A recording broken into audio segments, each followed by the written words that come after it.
In this presentation, we will track and pay bills within QuickBooks Pro 2019. For more accounting information and accounting courses, visit our website at accountinginstruction.info. Here we are in the home page. We currently have the open windows open. The way to open the open windows is to go to the View tab and go to the Open Windows list. What we're going to do now is we are going to pay bills. That will be in the vendor section. You can see that there are two main flowcharts within the vendor section of the home page. One having to do with the purchase of inventory. This would only be here if we are a merchandising company, a company that purchases and then sells inventory. The second will be a bills and then pay bills section here, and this will be there no matter what type of company we have set up. Now, whether we go through the top route here or the bottom route, we could have then still the tracking of the bills that we want to pay. In other words, we can sort the bills as we enter them into the system. And the benefit of this is a couple benefits. One is that we can enter the bills as we get them in the system, and as we do so, we get them in the system closer to the point in time when we actually incurred the expense related to the bill or the inventory related to the bill, and that's the point in time that we should put it in the books in accordance with an accrual basis system. That's going to be one of the benefits. The other benefit is it's really nice to have within the system because we can then decide which bills that we want to print and organize and sort the due dates and decide when and which bills to print as they are in the system. It's also helpful for us to be able to write the checks if we're writing them from QuickBooks, to have them in the pay bills, and then we can just choose which ones we want to pay and write all the checks, just print all the checks at the same time. Now, if we go through this top row, we're going to have the purchase order that happens, and then we have the receive inventory. These are going to be the bills that we are going to see at this point in time. So in other words, we purchased guitars in this case. We sent a purchase order to the vendors for the guitars. They then sent the guitars to us. Once we received them, then we selected this item, which had the receive inventory with a bill. So note here, we're saying that the purchase order, when we gave the purchase order, no transaction happened because it's just simply a request to get inventory. Once the inventory has been received, that's when we record the bill under this system, and we record the bill as well as the inventory.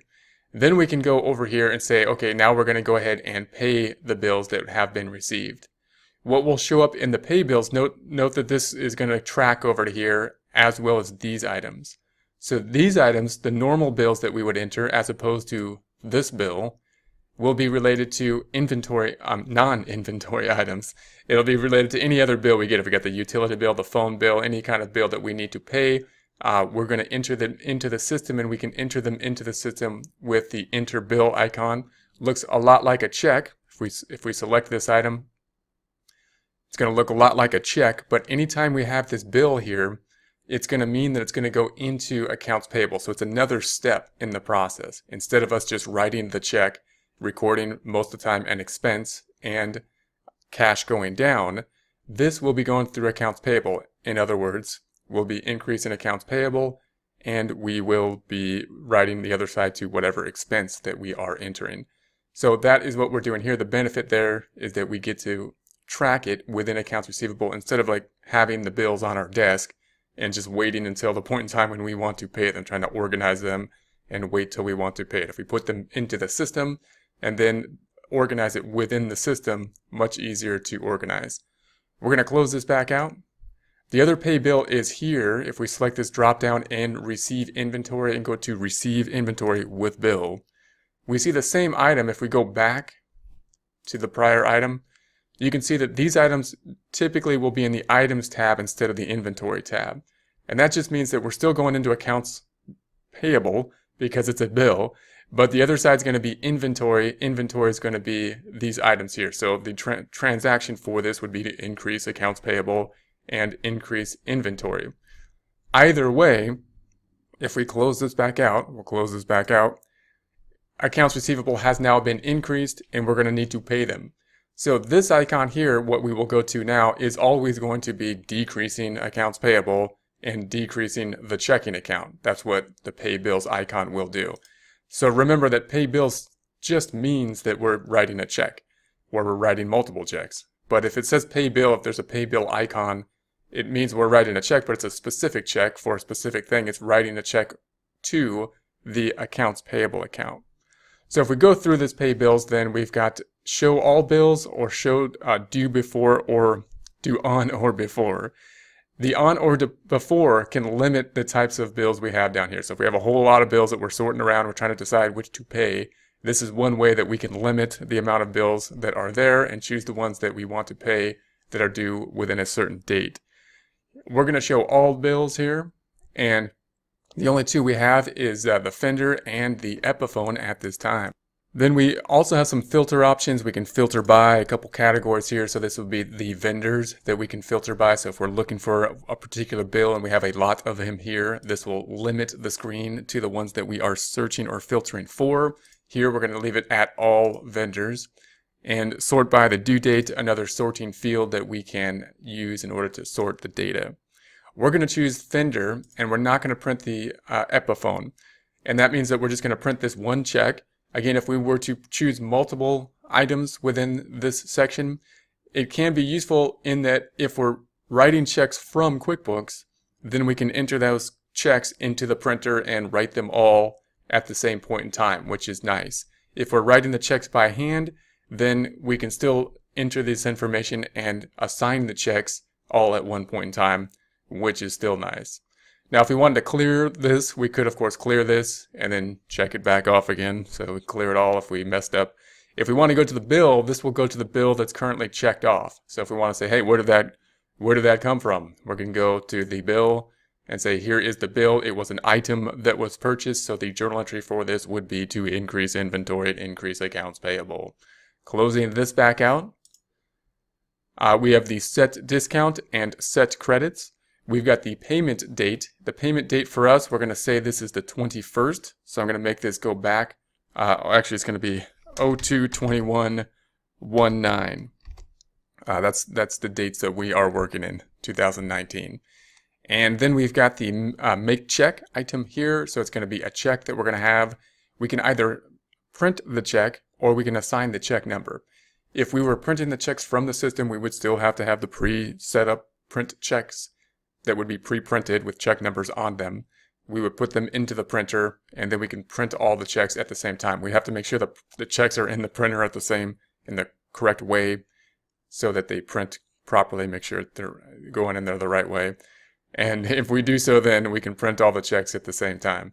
And if you want to test that, if you have the checks, then it's useful to get a blank piece of paper, put a label the top and the bottom of the piece of paper so you know which side is up, which side is down when you put it in the printer, which side is the head, which side is the top of the sheet of paper, and the tail on the bottom side, and then test a check just to see that you're printing it in the correct format.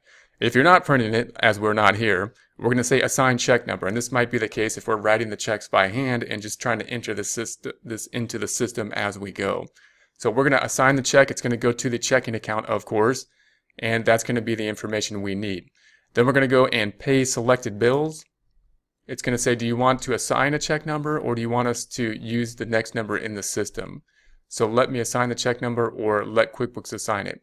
I'm going to let QuickBooks do it. It should do it correctly because it's just going to pick up the next check number in order. And so then we'll go to the check register and double check that it has been done correctly. So we're going to go OK, and there we go. And that's it. I'm going to say done. And then I usually go to the check register now to see what happened, see if it made the check and see if it aligns up with the check number we are writing if we're handwriting the check, by going to the banking and going to use register. Checking account, that's the one we want. We're going to say OK. And the check that we wrote is to Fender here. So this is the 221, picked up check number 1015. We're going to assume that is correct if obviously it's after the 14 that was written here. And if we write the checks by hand, then this number should be aligning with our checkbook that we are writing. If we go to the financial statements to take a look at this, we can see that it's going to Fender and the other account is accounts payable. Therefore, accounts payable is going down and cash is going down. Let's see if that on the financial statements by going to reports up top, company and financials, and we're going to go down to the balance sheet. Within the balance sheet, we'll change the date range in the custom reports section. We're going to change the date range to 01/01/19 to 12/31/19 and OK. And then we're going to check the checking account. So if we double click on the checking account and scroll down, we see that this fender, there it is. The other side's going to accounts payable. If we double click on that item, then we get to our check that we just wrote. So we're going to, and notice the check's all the same except down here we have it checked off in terms of it paying off a bill. So this item looks a little bit different than if we were to write the check and scroll down here and choose an account. And that's why when we close this out, we'll see that it says check here, but it says pay bill check. So it's still a check, but it's kind of a specific check for QuickBooks. It's a specific check in that we paid off the bill with this check as opposed to just a check. If we double click on this item, utilities for example, it's just going to have the account down here. So we wrote the account as opposed to us picking the bill that we were paying off. So if you get used to those, the way QuickBooks labels them, I'm going to close this back out, you'll get some idea of what is going on here. So there's still a check, but it's a special check. It's paying off the accounts payable. Closing this back out, let's look at accounts payable. That's going to be a liability account. So accounts payable is right here. If we double click on that item, we'll see that the check was fender. Here it is, the other side being the checking account. Double clicking on that item and we'll get back to the check that was written. For more accounting information and accounting courses, visit our website at accountinginstruction.info.